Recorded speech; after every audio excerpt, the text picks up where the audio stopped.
Well, greetings, friends, and welcome not to Countdown to His Coming that I normally do on Saturdays, but instead to a report from the Southern Baptist Convention 2023. In fact, I'm going to call this the SBC Good, Bad, and Ugly 2023. So we'll talk about some of those things that happened. I can't get to everything, but I'm going to hit a few issues today, then some others in a later video because there are a lot of things I think we should talk about that didn't make it to the news cycle. And for those of you who perhaps watched some of that to see what was actually happening, you probably only heard about one thing, that the very highly recognized Saddleback Church in California has been kicked out of the convention because they have ordained women as pastors, and that has been found to be not in friendly cooperation with the Southern Baptist Convention, according to their own doctrinal statement, the Baptist Faith and Message 2000. Now, what's interesting is many of us have had some positive impact on our life from the works of Rick Warren and some of the things his church has done down through the years, especially in the 90s. I found a relationship with Saddleback and some of their ministries very helpful in my own. But something that went on there through the years is a gradual change and a shifting based on the way the culture was going. Now, the Baptist Faith and Message has been adopted through the years, updated and changed at times, but it was once again updated in the year 2000. So that means for the past 23 years, we've been operating under this same statement of faith, which says emphatically that God's word says that men are called to be the pastors of churches. That's an office that is set up and qualified for men alone. That's according to what it says in Scripture. Now, a lot of denominations have decided to no longer take Scripture literally, adjust it as they feel led, but that's not true of Southern Baptists. They said we need to stick to the book. Through those years, some churches who have ordained women and put them in those positions have kind of been ignored based on the autonomy of the local church. But it seems that we now are more inclined to take that seriously and decide whether or not we need to let this go on. And so that's kind of what came to the head at this year's convention, as the executive committee had already disfellowshipped some churches because of their embracing this new idea that women can be senior pastors in churches. Now, because of that, when the vote was taken about three churches that were trying to appeal their expulsion, Saddleback being one of them, uh, amazingly enough, it's probably the thing that you would see about the most agreement on outside of just our general vision and purpose in the gospel that I've seen in these votes in a long time. Something like 88% of all the messengers stood with the executive committee on disfellowshipping Saddleback. And Rick's attempt at trying to speak to the convention did not go so well. It seemed like he was talking down to some of the messengers and leaders, and I would have really expected Rick to have handled it a different way. Either way, Saddleback is now officially no longer in the Southern Baptist Convention, and other churches that may have that same idea or already are embracing that probably are either going to just leave at this point. They're not going to bring it to a floor fight as Saddleback did, and back away from the SBC altogether. And they're probably not going to make a big issue out of it at a convention in the future. I look for a lot of folks on that side of things, and we would call that kind of a left leaning side of the convention, to perhaps go off and start their own denomination or go and connect with some group that they already feel is friendly toward this particular movement in their own church. So, one of the things I see that is happening, I know some of you say, what do you think is happening to the Southern Baptist Convention? I think we're going to continue to splinter, actually.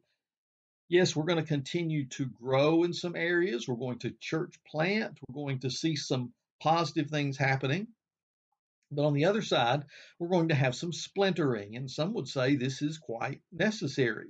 We're going to have some of those who would rather have a more egalitarian form of ministry and ordain women and perhaps ignore some other things that are connected to the Baptist faith and message. They're going to start shifting away from the convention to the left, perhaps into other groups, forming other groups themselves, but they will no longer participate like they once did. Some thought that they could perhaps hang around and maybe things would change, but we heard within hours of the convention being over, some prominent churches, like First Baptist Gainesville, Georgia, for example, saying, "Well, we're gone. We're leaving the convention. We've already ordained a woman, and we're out of here. We are checking out." But many of those churches were SBC in name only. Many of those had already checked out and had common relationships with other groups, some like the CBF and other Baptist bodies that would approve of such things. And so those had already kind of been on their way out before this year. So that's going to affect us, but not nearly as much as some might think. Now, there are some on the other side of things that are very conservative that don't feel like their questions are being answered or their concerns dealt with. And some of those are likewise going to be filtering out to perhaps form more conservative denominations or perhaps just become independent Baptists. So I think we're going to have a continuation of that within the convention. Now, if you want to get some idea as to how many of us feel that have been serving in Southern Baptist life for a long time, and I mean, literally, I'm 66 years old and I was almost born in a Southern Baptist church. It's been that many years that we've been connected with Southern Baptists, except for just a little while during my teenage years when we were in the Independent Baptist Church for a while.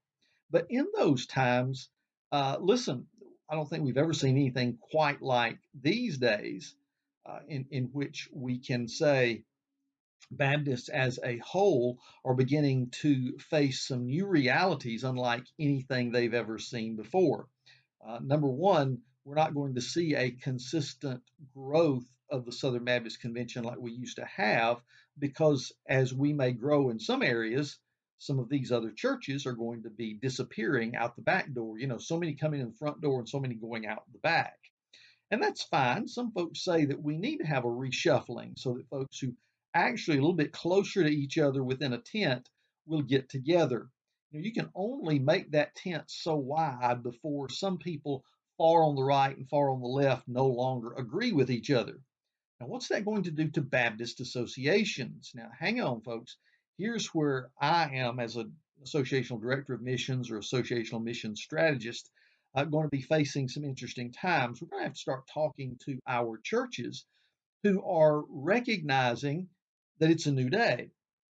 And I think there's going to be a new emphasis on local ministry where associations are much more important than they have been, as many folks kind of look at these large groups, especially the national convention, as something that's so far off and maybe even far out of touch that they don't want to mess with it anymore.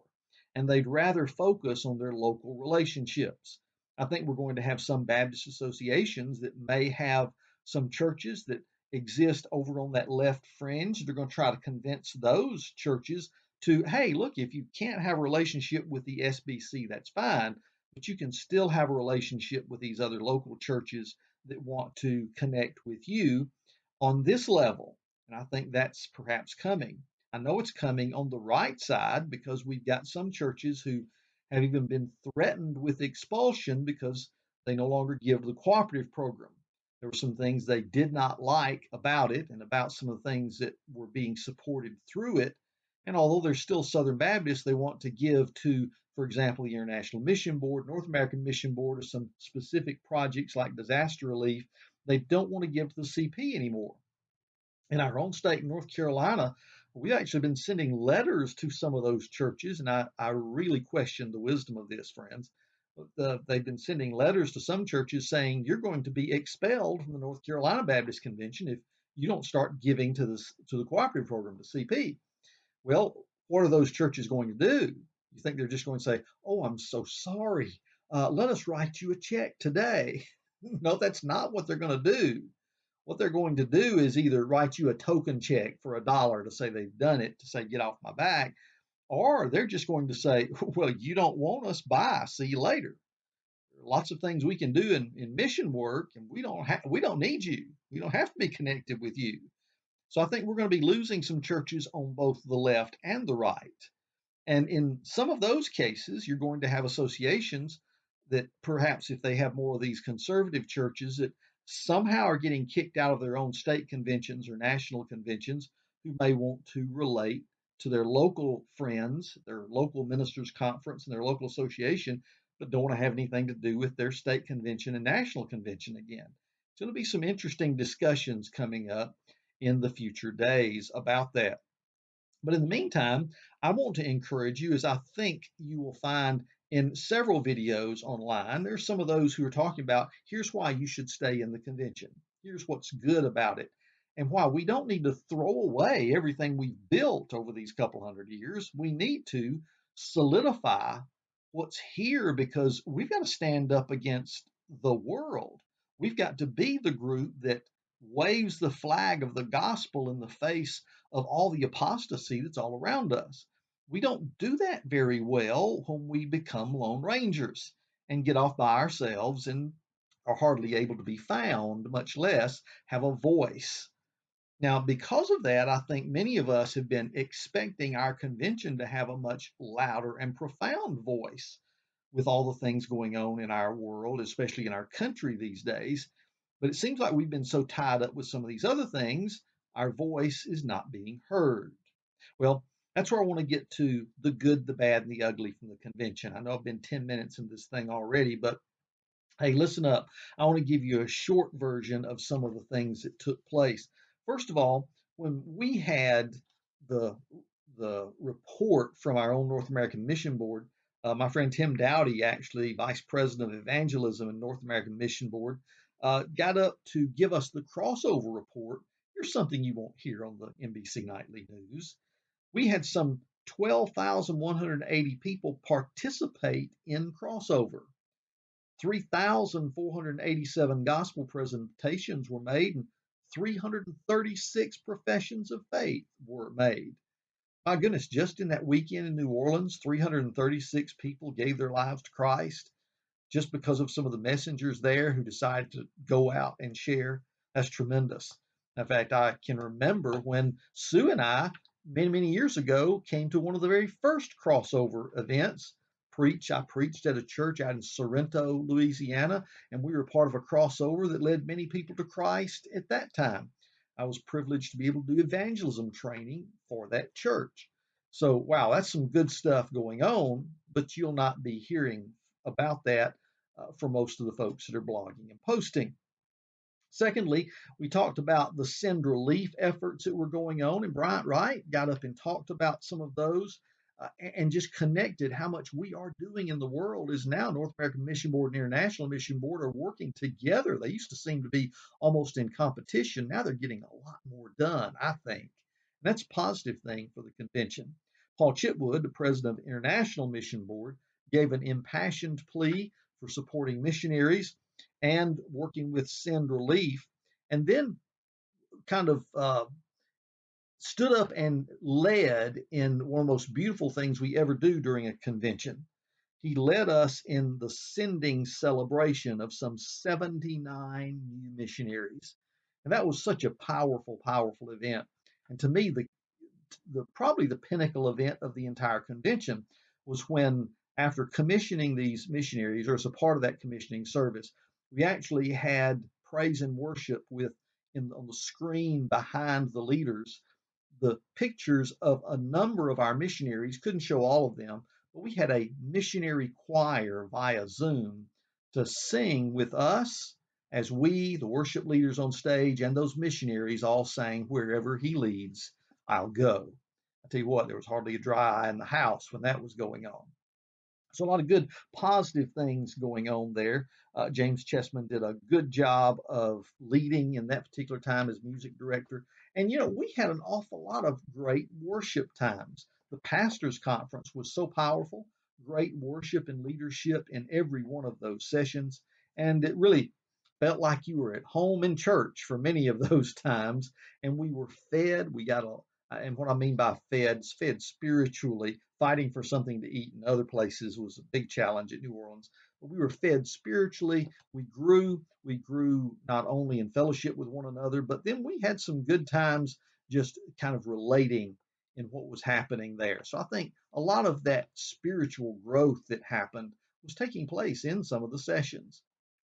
We also had a presidential address by President Barber that was on Tuesday, and it was entitled See the Beauty. It was a very positive thing. He did a good job of that. Now, some might, talk about the job he did as moderator and say it was a little bit lacking. We had all kinds of problems, issues with microphones and some other things. Say what you will, we got through it. It's a Baptist business meeting, folks. We do the best we can. But one of the things I did want to mention, President Barber did lead us in a prayer for the family of Michael Catt.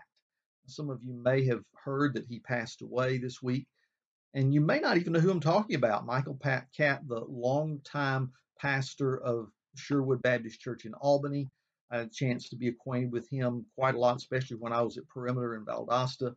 And he's the pastor who led that church to make a difference in the area of producing some of those great movies, starting with Fly Wheel and then Facing the Giants and uh, Fireproof and many others, that really were stepping out there and making a difference in society and sharing the gospel in a positive way. The folks at Sherwood Baptist in Albany were to be commended for all they've done through these years. And at the head of that was the leadership of Michael Catt. He's a great and wonderful brother in Christ, and he will be sorely missed. We'll see you again in heaven one day, dear friend. But then, as we get around to the other good things that happened at the convention, we had some fantastic resolutions. Those resolutions hardly ever get mentioned on the news. One on the importance of revitalization and replanting of churches, another on the needed care and support for pastors and ministry leaders. And I'm not going to read all of these to you per se, but these are resolutions you need to check out. But a couple of those that perhaps get the most attention would be, first of all, this one, resolution number 3, which is on artificial intelligence and emerging technologies. As far as I know, Baptists are now the only group that's had any kind of resolution or spoken to this thing that's happening at breakneck speed in our society all around us. If you've listened to my videos, that I've talked about it quite often. It seems like we'll be more in the coming days.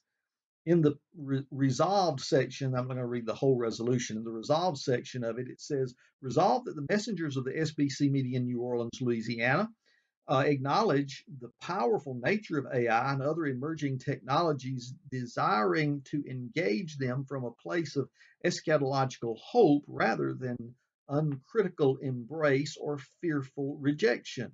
And be it further resolved that we affirm that God's unchanging word is more than sufficient for whatever ethical challenges, questions, and opportunities we may be facing today and or in the future as these technologies continue to be developed and deployed in our communities. And it mentions several other good things that we resolve based on this situation.